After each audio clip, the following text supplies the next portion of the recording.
I saw my dad, my mother, and my sister.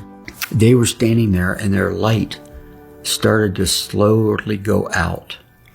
When off to the distance, to my right-hand side, this orb of light caught my attention. And it was coming up to me very, very quickly. And it stopped right in front of me. And for a brief second, it materialized into a human face. And he said to me, "Tell Madison at the salon her grandfather's okay." And he moved over to a white porch. And he showed me the making of red, white, and blue ribbons and American flags. And I knew instantly he was a veteran. I just knew it. I just felt it. And it was right after he showed me him making these red, white, and blue flags that my spirit guide told me I have to go. And I returned back to my little dark, sedated world where I was. So when I came out of the coma, I was telling my daughter these stories.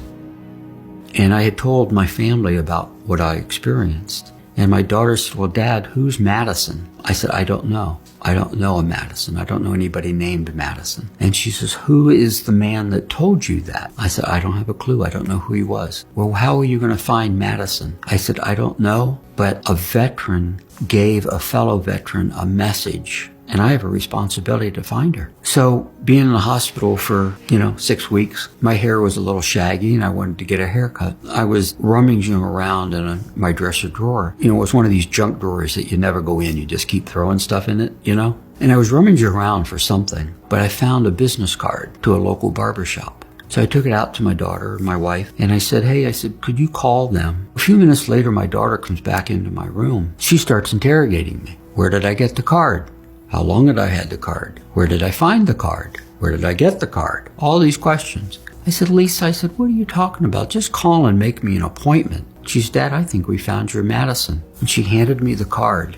And on the card, clear as day, was written Madison Logan.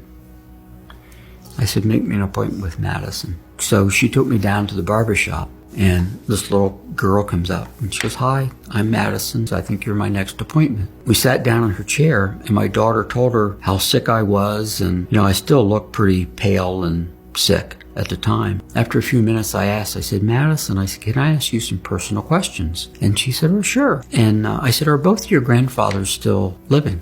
And she goes, "No." She said, "The one grandfather that I was closest with passed away less than a year ago." And I said, "Was he a veteran?" And she goes, "Oh, yeah, he's a veteran." She said he served in the Army and talked about Vietnam, So I'm talking to Madison, and I figured I had the right girl.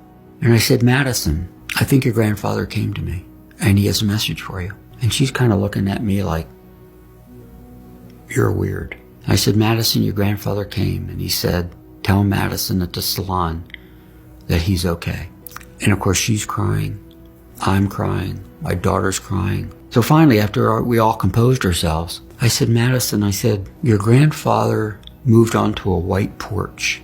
Is that significant?" She goes, "That was his house in Iowa." She said it had a white porch, and he loved sitting on the white porch. And he used to sit there after he retired and just see everybody go by and talk to him. He loved sitting on his white porch. And I said, "Madison," he showed himself making red, white, and blue ribbons and American flags. Is that somehow important to you?" And she stepped back and she looked at me like I was an alien with tears flowing down her cheeks.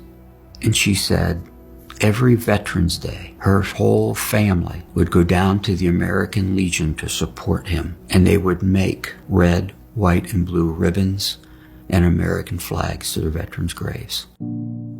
Madison called me one day, and she said, "I told